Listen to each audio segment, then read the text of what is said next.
bisa Anda ceritakan bagaimana Anda mengenai istri Anda? Jeffrey Adam, direktur di perusahaan milik keluargaku. Biar kamu gak selamanya jadi dosen. Bisa apa kamu hidup kayak gini dengan gaji dosen? Cukup, Sof. Cuma aku yang bisa pecat kamu, sayang.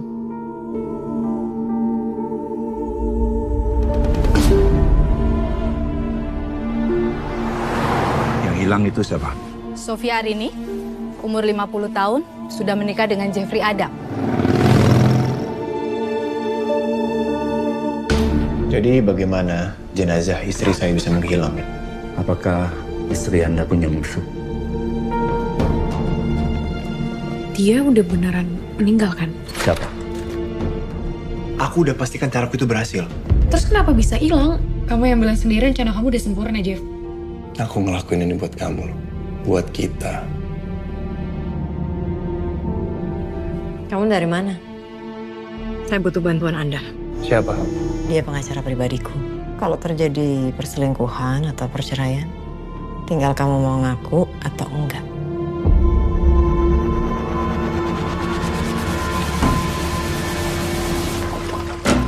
Saya punya dugaan bahwa Anda membunuh istri Anda. Saya cinta istri saya. Anda pikir saya bodoh? Saya tidak merasa kehilangan sedikit pun dari cara Anda bercerita. Saya tidak membunuh istri saya. Ada seseorang yang membantu. Sampai saat ini jasadnya nggak ditemukan. Karena Sofia masih hidup. Dia sudah mati!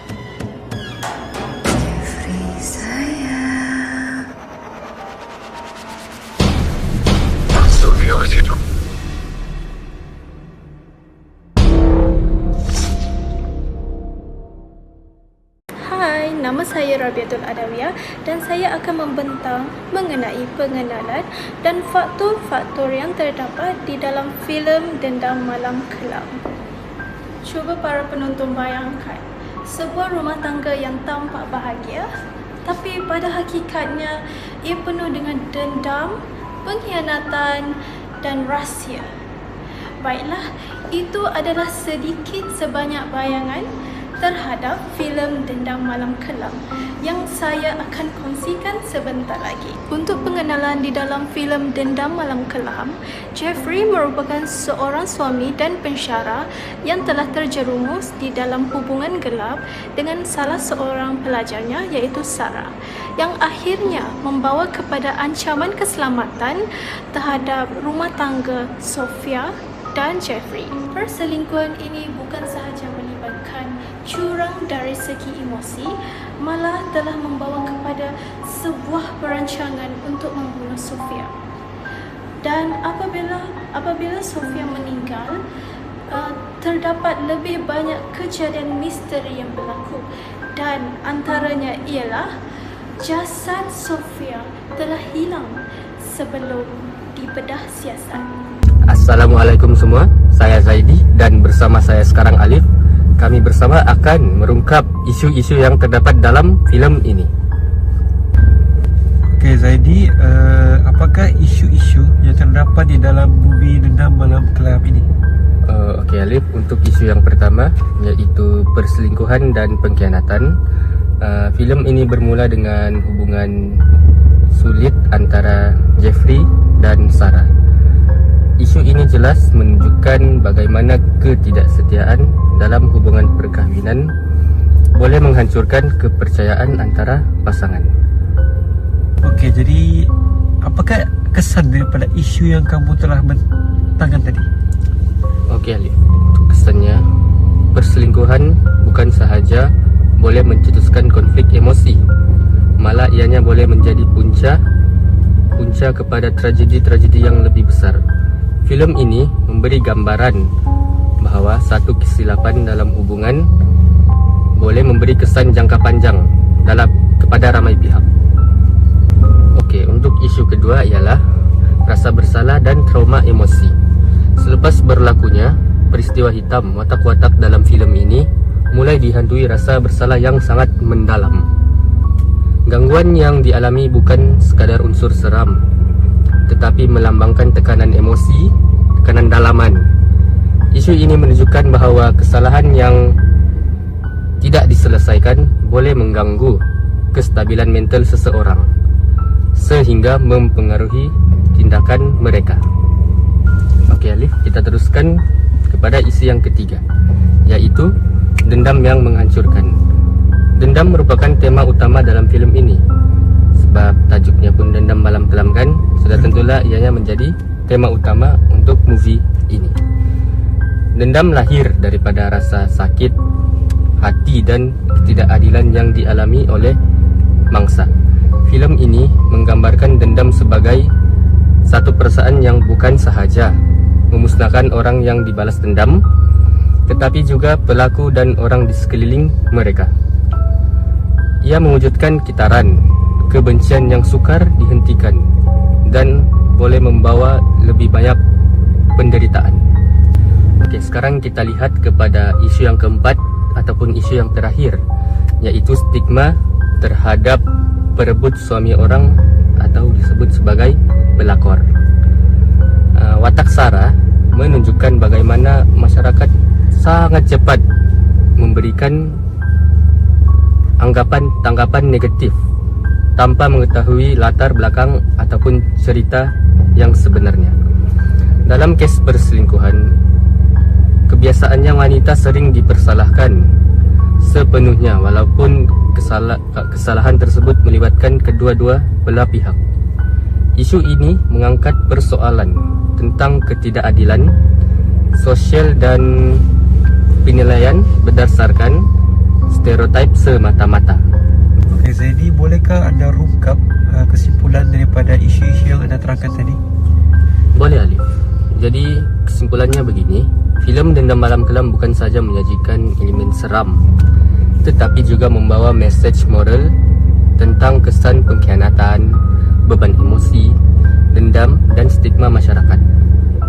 Filem ini mengingatkan kita supaya berfikir panjang sebelum bertindak kerana setiap perbuatan kita mempunyai akibatnya. Okey, itu sahaja. Terima kasih Alif. Okey. Baiklah, marilah kita beralih kepada faktor permasalahan di dalam filem Dendam Malam Kelam. Cuba para penonton bayangkan, sebuah perkahwinan sepatutnya dibina atas dasar cinta dan kepercayaan. Tetapi di dalam filem Dendam Malam Kelam, ia malah menukar kepada pengkhianatan, ketamakan dan pembunuhan. Inilah punca-punca yang menjadikan faktor kepada permasalahan di dalam filem Dendam Malam Kelam. Faktor permasalahan yang pertama adalah perselingkuhan dan pengkhianatan.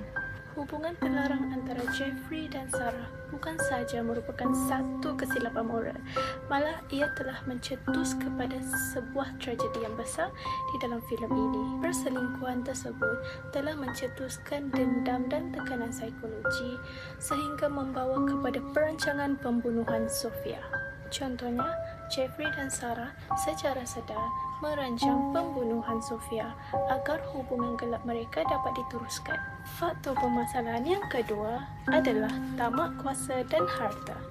Dalam filem ini, Jeffrey bukan sahaja mengkhianati isterinya, malah dia dikuasai oleh keinginan untuk menguasai harta dan syarikat milik keluarga Sofia. Ketamakannya terhadap kuasa dan kepentingan material telah meruntuhkan nilai moralnya sebagai seorang suami dan manusia. Sebagai contoh, Jeffrey memanipulasikan kedudukannya di dalam syarikat keluarga Sofia demi kepentingan dirinya sendiri. Hal ini jelas menunjukkan bahawa bagaimana dorongan kuasa dan harta mampu menyebabkan seseorang tersebut untuk melakukan jenayah tanpa berfikir. Faktor permasalahan yang ketiga adalah kurangnya komunikasi dan kepercayaan dalam rumah tangga.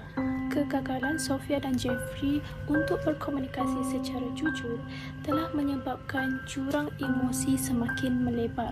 Apabila kepercayaan hilang, perselingkuhan dan pengkhianatan mulalah berlaku tanpa disedari. Contohnya, Sofia tidak menyedari hubungan gelap antara Jeffrey dan Sarah kerana apabila Sofia menanyakan beberapa soalan kepada Jeffrey, Jeffrey senantiasa berdiam diri ataupun mengelakkan dirinya daripada untuk menjawab soalan-soalan yang ditanyakan oleh Sofia. Oleh hal yang demikian, kegagalan dalam menyelesaikan masalah ini secara terbuka telah memberi ruang kepada konflik emosi dan moral yang menyebabkan keruntuhan perkahwinan mereka. Hai, nama saya Sira Sinol dan saya akan membincangkan kesan-kesan daripada filem Dendam Malam Kelam. Perselingkuhan dan pengkhianatan Jeffrey telah menyebabkan Sofia kehilangan kepercayaan terhadap suaminya. Konflik ini bukan saja sekadar pertengkaran yang biasa, tetapi memberi kesan besar terhadap emosi dan psikologi dalam rumah tangga. Ini menimbulkan perasaan dendam dan sakit hati yang mendalam, sekaligus membuktikan bahwa ketidaksetiaan mampu merosakkan institusi kekeluargaan dan hubungan interpersonal. Jika kita lihat dari aspek kerusakan nilai moral dan undang-undang, sikap tamak terhadap kuasa dan harta telah mendorong Jeffrey melakukan tindakan jenayah seperti cobaan untuk membunuh. Tindakan ini bukan saja memberi kesan buruk kepada mangsa, malah kepada pelaku sendiri, termasuk risiko ditangkap dan reputasi yang tercemar. Keadaan ini jelas menunjukkan bahwa ketamakan terhadap material boleh meruntuhkan prinsip moral serta melanggar peraturan masyarakat. Selain itu, terdapat juga kesan psikologi dan emosi yang negatif. Kurangnya komunikasi dan kepercayaan dalam rumah tangga telah menyebabkan Sofia mengalami perasaan cemas, curiga, dan tekanan mental. Keadaan ini menjadikan individu mudah terjebak dalam konflik yang lebih besar, termasuk rasa dendam dan keinginan untuk membalas dendam, di mana konflik emosi ini membuktikan bahwa komunikasi yang lemah boleh membawa kepada masalah psikologi yang serius dalam kehidupan pribadi. Perbincangan ini jelas menunjukkan bahwa satu kesilapan boleh mencetus kesan berantai yang besar terhadap institusi kekeluargaan, moral, dan kesehatan emosi seseorang. Assalamualaikum dan salam sejahtera. Nama saya Muhammad Arman Amirul bin Muhammad Ashraf, nomor pelajar 2025107027. Saya akan menguraikan tentang cadangan penyelesaian isu yang diketengahkan melalui filem Dendam Malam Kelam. Cadangan yang pertama ialah memperkukuh komunikasi serta kesedaran dalam institusi rumah tangga. Berdasarkan jalan cerita film ini, konflik antara Jeffrey dan Sofia tercetus akibat kegagalan kedua-duanya untuk berkomunikasi secara terbuka dan berkesan. Ketidakupayaan meluahkan perasaan, tekanan, serta masalah yang dihadapi telah membuka ruang kepada perselingkuhan dan pengkhianatan. Oleh itu, pendekatan seperti pendidikan rumah tangga dan kaunseling perkawinan amat penting bagi membantu pasangan mengenal pasti dan juga menyelesaikan konflik sejak peringkat awal. Usaha ini bukan sahaja dapat mengukuhkan kepercayaan antara kedua-dua pasangan, malah ia juga mampu mengawal emosi negatif seperti cemburu dan prasangka yang boleh membawa kepada dendam. Cadangan yang kedua ialah memperketatkan penguatkuasaan undang-undang di samping menyediakan sokongan menyeluruh kepada mangsa. Dalam film ini, unsur jenayah seperti cobaan membunuh, memanipulasi harta dan pemalsuan bukti jelas menunjukkan keperluan kepada sistem undang-undang yang tegas dan berkesan. Pihak berkuasa perlu bertindak dengan lebih pantas dan proaktif apabila menerima laporan berkaitan keganasan rumah tangga atau ancaman terhadap keselamatan individu. Selain itu, peranan pusat perlindungan, talian bantuan serta NGO amat penting dalam menyediakan ruang selamat dan sokongan emosi kepada mangsa yang tertangkap dalam hubungan toksik. Pendekatan ini mampu mencegah konflik daripada berkembang menjadi tragedi yang lebih besar. Cadangan yang ketiga ialah penerapan pendidikan moral, empati, dan pengurusan emosi dalam kalangan masyarakat. Isu tamak, dendam, dan rasa bersalah yang ditonjolkan dalam film ini berpunca daripada kegagalan individu tersebut untuk mengawal emosi dan membuat pertimbangan secara rasional. Tanpa nilai moral yang kukuh, seseorang mudah terdorong untuk melakukan tindakan melampau yang melanggar undang-undang dan juga norma kemanusiaan. Oleh itu, pelaksanaan program pendidikan nilai, latihan pengurusan stres dan intervensi psikologi juga perlu diberi perhatian bagi membentuk individu yang lebih matang, berempati, dan juga bertanggung jawab. Pendekatan ini penting bagi mengelakkan berlakunya tindak balas dendam yang akhirnya boleh memusnahkan semua pihak yang terlibat. Sebagai kesimpulan, cadangan penyelesaian isu dalam filem Dendam Malam Kelam menekankan kepentingan komunikasi yang berkesan, penguatkuasaan undang-undang yang tegas, serta pembentukan nilai moral dalam kalangan masyarakat. Kesemua langkah ini berperanan dalam mencegah konflik rumah tangga, jenayah dan tragedi yang berpunca daripada emosi serta keputusan yang tidak terkawal. Itu sahaja daripada saya. Sekian dan terima kasih. Okey Alif, apakah usaha yang telah dilakukan oleh pihak berautoriti dalam movie Dendam Malam Kelam ini? Okey, sejak kematian Sofia, iaitu isteri Jeffrey, pihak autoriti ataupun kita boleh cakap di sini pihak polis telah melakukan suatu siasatan. Mereka tidak mengambil jalan mudah untuk kes kematian Sofia ini. Sebaik saja mereka mendapati ada unsur yang suspend ataupun yang tidak jelas di dalam kematian Sofia, mereka terus membuka kes siasatan. Ada dua langkah yang mereka lakukan, iaitu mereka akan menganalisis tempat kejadian, dan yang kedua mereka akan menemu bual ataupun menginterogasi orang-orang yang terkait dengan kes kematian Sofia. Okey, langkah-langkah kedua yang dilakukan oleh pihak autoriti di dalam movie Dendam Malam Kelam, kali ini isi saya akan berfokus pada Arya Pradana, iaitu penyiasat utama di dalam movie tersebut.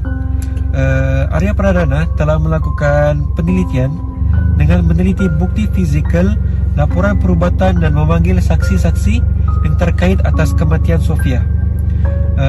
Tugas-tugas dia ialah melakukan sesi temu bual ataupun menemu bual suami mangsa untuk memeriksa alibi beliau dan motif beliau di dalam kes tersebut. Dan benda ini menjadi lebih kritikal apabila Sofia tiba-tiba hilang dari kamar mayat.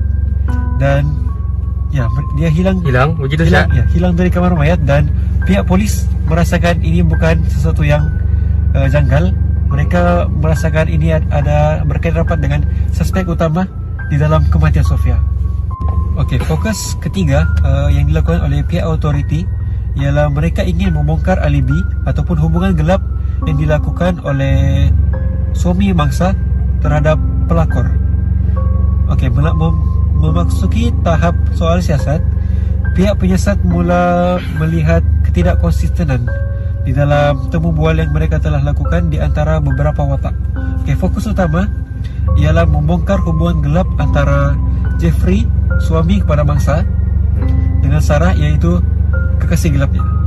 Melalui analisis ataupun temu bual yang pihak autoriti lakukan, mereka menyimpulkan kemungkinan kematian daripada Sofia ini mungkin dirancang oleh Sarah dan suaminya sendiri, iaitu Jeffrey. Ya. Dan soal siasat ini dilakukan untuk menekan pelaku sehingga dia melakukan kesalahan supaya pihak autoriti dapat mengenal pasti dia ialah pelakunya. Okey, langkah yang terakhir yang dilakukan oleh pihak autoriti ialah menekankan tekanan psikologi kepada suspek. Pada akhir siasatan, pihak berkuasa telah melakukan tekanan psikologi, iaitu dengan memanfaatkan rasa bersalah pelaku dan rasa ketakutan pelaku. Tekanan ini sengaja supaya pelaku tidak lagi mampu menyembunyikan apa yang telah dia lakukan, kesalahan yang telah dia lakukan. Jadi langkah ini sangat penting supaya apabila polis mendapati seseorang melakukan perubahan tingkah laku yang drastik, mereka boleh kenal pasti bahwa dialah pelakunya.